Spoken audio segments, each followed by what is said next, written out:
Ciao, everybody. This is Tabula Rasa reviewing comic books, but this time it's going to be a head to head on which one is the best comic. So, while perusing through Comixology, not sponsored, I noticed that there were several titles with the same name, and because of the recent success of Demon Slayer, absolutely killing it in the comic book market, let's find out which Demon Slayer is the best.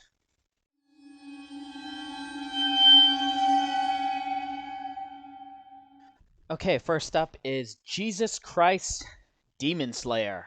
Um, this one's absolutely the worst of them all. I mean, if you just took a basic premise, right, not a full understanding of Jesus Christ going down to hell and he fights demons, it's like, oh, okay, that's what this is. And, the artwork, it's all right, but it is minimalistic at best. A lot of black and whites, a lot of blank spaces. Story wise, I mean, it's just terrible. I mean, just the tone of it, I mean, clearly this is kind of made for a certain crowd, and that crowd does not like comic books, but they do understand that kids love comic books, so therefore they make something like this to show how badass Jesus Christ is. And I have to say, Jesus Christ, burn the book. I mean, I'm not a big fan of burning books. I mean, but in this case, I won't be too bummed out if they burn this one, because my God, this one is terrible.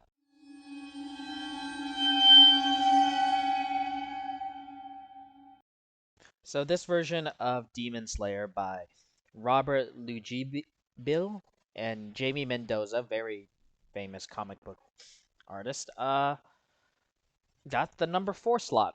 The art is certainly way better, and if you do like the occasional quote unquote pinup style of the main character, it's great. Otherwise, you know, let's face it, it's really not that good story wise. I mean, it's a little bit better because you get a little bit more backstory, and the art's definitely way better, but it's just as ridiculous as the Jesus Christ Demon Slayer, except it's only slightly better.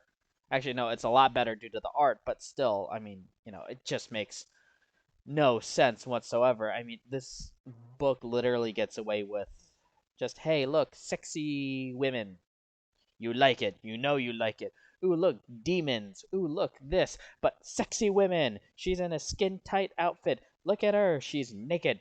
And the pinup styles, I mean, the drawings are good, but the story is not. So, I mean, it is what it is, but hey, if you like this sort of thing, go for it. But definitely, it is interesting to say the least, but not that interesting.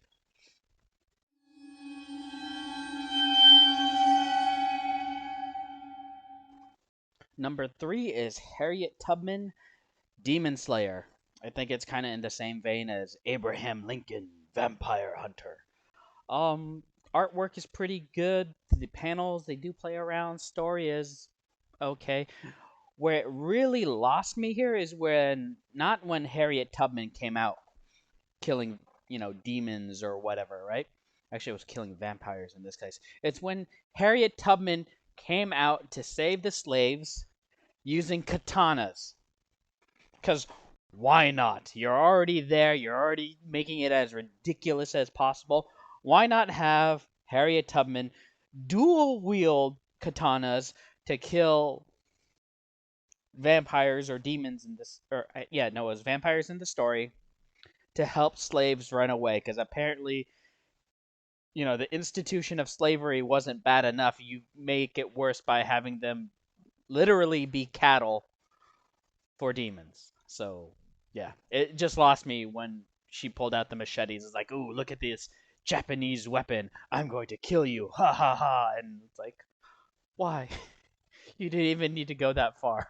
You pushed it a little bit too far for me for that part. But you know, definitely a lot more enjoyable than Jesus Christ, Demon Slayer.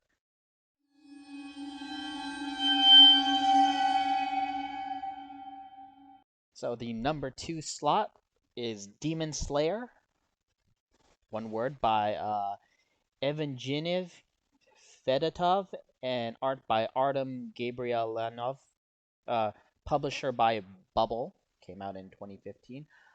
This Demon Slayer does play with the trope a lot more than the first three, for sure. A lot more creative. The panels are fun, colorful, stories different. You have Daniela, the Demon Slayer, a grim adventurer who exterminates fiends with the power of living tattoos made from Satan's blood. So yeah, pretty creative. You know, that being said, not didn't really hook me, to be honest, but it was certainly a lot better than Jesus Christ Demon Slayer and Demon Slayer, one word, woman, of the blonde woman thing. The only reason why this beats out Harriet Tubman is because of the katana stuff. I'm sorry, it's just, you know, I can only suspend my disbelief up to a certain point, but if I know there's like certain parts of history which don't really interact, it's just gonna ruin it for me. But this one, it was fairly fun. I thought overall it felt almost rushed in some parts, but then again, this isn't manga or comics. It isn't a manga style comic, so American style comics usually have a rushed sort of feeling to it.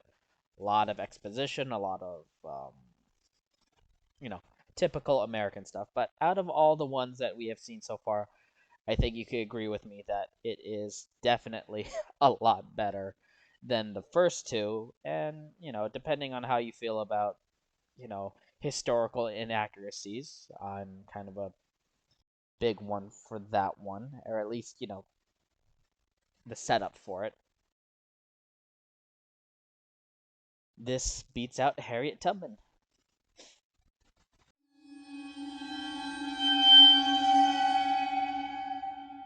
Are we really surprised at what took number one? Kimetsu no Yaiba by Koyoharu Gotoge, uh, published originally by Shonen Jump, distributed by Viz in the US. Uh, yeah, this is the best Demon Slayer in comicsology. Not sponsored, by the way. Now, some of you might be thinking, hey, that's not fair. Kimetsu no Yaiba um, got a whole 192 pages, and the other comics, they weren't even as close to that. And that is true. But if I just had to base it off the first chapter itself, it still beats out the others, right? And not because, it's, manga, therefore it's going to be better. No, it's not that reason. The reason why I like it is because it takes time to build up the characters. In Jesus Christ Demon Slayer, or that Demon Slayer with the woman thing, Harriet Tubman Demon Slayer, and then the number two Demon Slayer, all those, they tell you who the character is, and they just jump right in. And it was just like, okay, why should I care? And the reason why this version by Koyoharu Gotoge is better is because you care about the main characters. You care that Tanjiro is trying to save his, family. You care. You want him to succeed. And I'm looking at the Comixology summary, and oh, why? I mean, their summaries are just as bad as the Netflix summary. I mean, it's amazing that this sold so many comics last month compared to a lot of other U.S. comics, although that might be in question. But to say at the very least, this is a very successful series, and it's fun to get into. And guess what? It doesn't go on forever. This series actually ends unlike a lot of American comics. So you can get into it, and then bam, it is fun. It has all the things that you will enjoy in a comic book.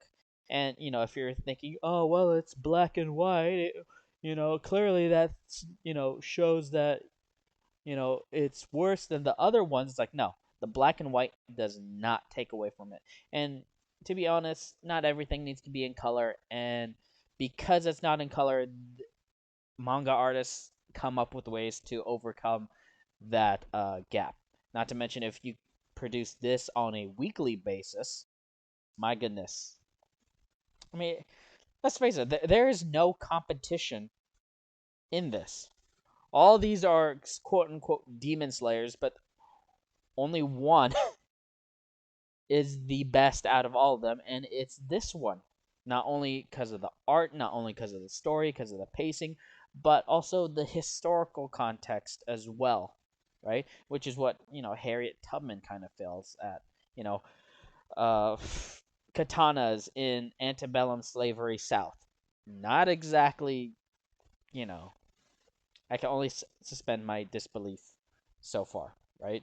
And yeah, you do a little bit too much, and there you go. But here, hey, this makes sense. We know that there's the magic there. We know that there's demons. We know it's just a good cultural piece too. It reflects the culture that it's in, and it's great. And not to mention, this manga series has done some things that you normally don't see in manga to begin with, right? Had a relatively short run, to be honest, compared to like giants like One Piece or even Berserk. Then again, one of the first movies that was made about it was actually an in canon movie. So if you followed the manga and you followed the anime, and all of a sudden, boom, movie is the next arc, and it's like, it's amazing. So again, this is number one. I will, you could come at me at this. This is definitely a hill, quote unquote, that I will defend, because there is no way you can't tell me that this Demon Slayer is any is worse than the other ones that I've showcased. So if you like this sort of comment, do the YouTube thing, like, subscribe, all that fun stuff helps the channel, or so I'm told. I hope you have a good day or good evening. Ciao.